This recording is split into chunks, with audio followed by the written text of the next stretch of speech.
Hello guys, welcome back to Foolish Commander, where today we'll be talking about mid-game tactics. This is very popular amongst the people that I asked, and so I will just do a very brief overview of mid-game tactics in Xiangqi. So, let's think of a Xiangqi game as like a League of Legends game, where there's three phases: opening, mid, and endgame. Opening phases will be like laning phase, mid-game is the headless chicken phase, where my teammates will go and die. Why do you go and die? I don't understand. And endgame is where the nexus is destroyed. So in Chinese, this is 布局,种局,残局. Oftentimes, beginners will learn 残局 first, then 开布局, then 种局. Because mid-game is one of the hardest aspects to master in Xiangqi.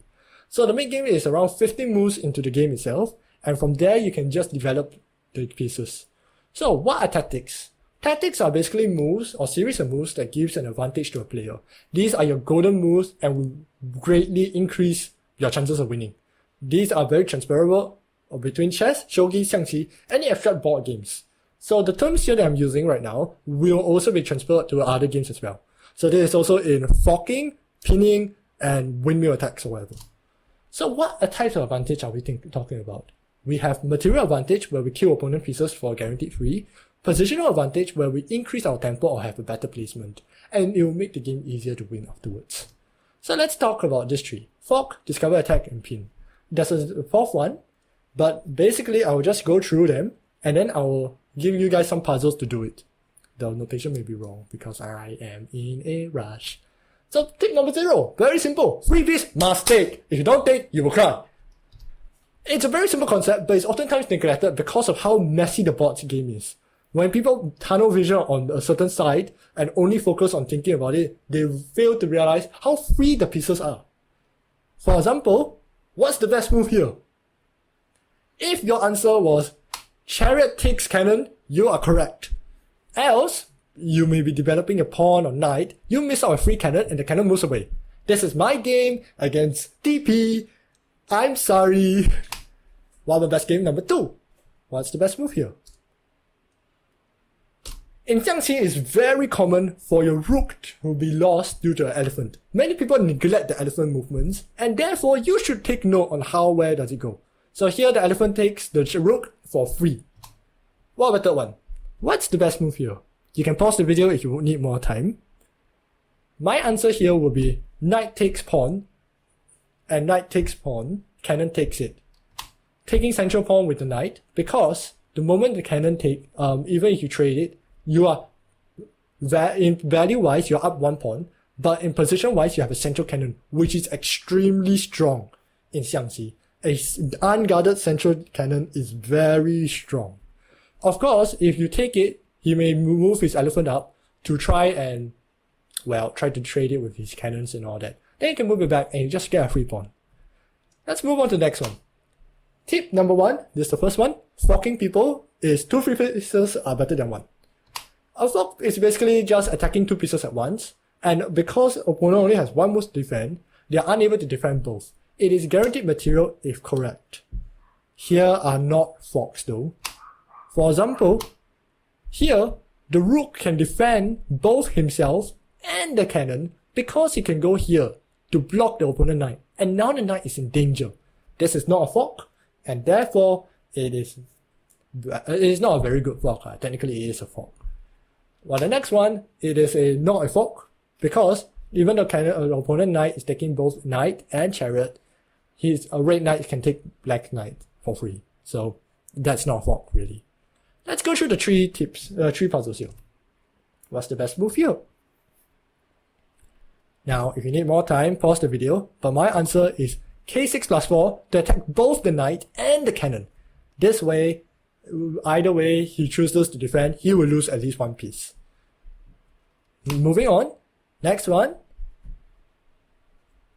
The answer here will be k6 plus 7, knight attacking the general and the chariot. This one is a very common mistake for beginner players, and in forks, if you can check the opponent, it is guaranteed it's a very strong fork, and you must look out for those options. It is a very common mistake, and for black, he must choose to defend this spot very carefully. What about here? Now, I think you guys are a bit tired of knights, so I give you a hint, it's a cannon move. And once you're done unpausing the video, here's the answer. c4 equals 3.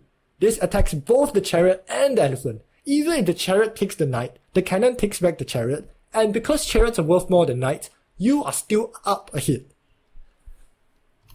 Alright, tip number 2. Hide the gun before firing. Discover attack or slash windmill. Discover attacks are basically like forks, but in a way that you are absolutely checking him, using the secondary piece. So here, right, if red were to move his chariot here, it will be lost without this knight. But now, because the knight is backing out the chariot, he can move it here to get a free chariot, since both pieces are getting attacked at once. So, this is a very important concept to note. And the next one will be windmill. Windmill is basically an evolved discover attack. It's a bit complicated, but in the sense that once the red's chariot attacks the knight, the general must move his advisor up, move back down to check him again, black's advisor must move down, attacking the chariot again, move up, and back down, and once again to take all the pieces for free. This is the windmill, where you repeatedly do discover attack in checks, such that you gain material for free. Alright, here are the 3 puzzles then. Best move here. Pause the video if you would like more time, but the answer is R8 minus 4. This one, even though the knight is defending the chariot, because it is a discover attack on the opponent's general, he must defend himself first, before he can take back. But because he must defend himself, the chariot is now, the black's chariot is essentially free. Next one. The correct answer here for me will be k5 plus 4, attacking both the knight, the chariot, and the black's general. Even if red will try to defend himself black will try to defend himself by pushing the chariot here, the red knight can take the chariot for free. So either way, the chariot is gone here. Last one. Here's a hint, this is windmill attack. But if you're done unpausing the video, my answer would be k7 minus 8, attacking the cannon first, check, the advisor must go up.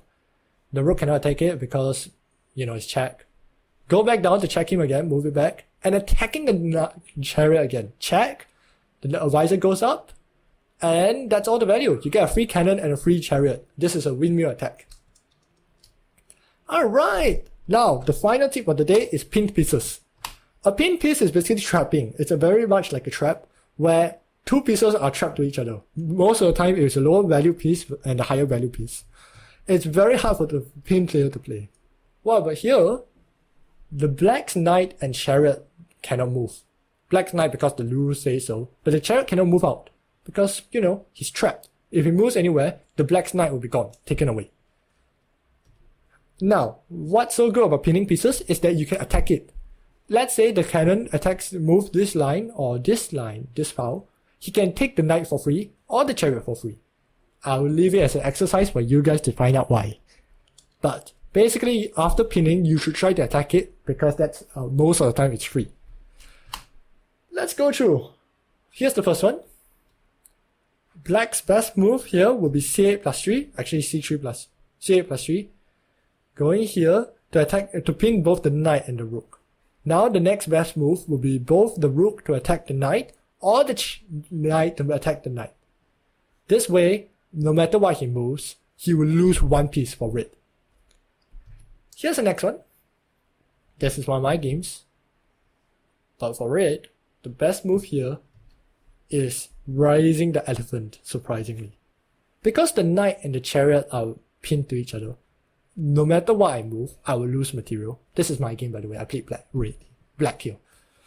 And as a result, by raising the elephant here, the chariot needs to move away, causing my knight to be lost. This is one of those games where I played really badly. Yep. What about this? The best move here will be c5 equals 2. c5 equals 2 to attack the cannon. The cannon cannot attack the cannon because the chariot will be gone. But the cannon cannot move away, otherwise the chariot will also be gone. As a result, because these 2 pieces are pinned, this is a free cannon for them. Now, thank you very much for watching. I'm sorry for the more rushed quality, but it's been tomorrow I have competition. I hope you guys can continue supporting the channel, like and subscribe,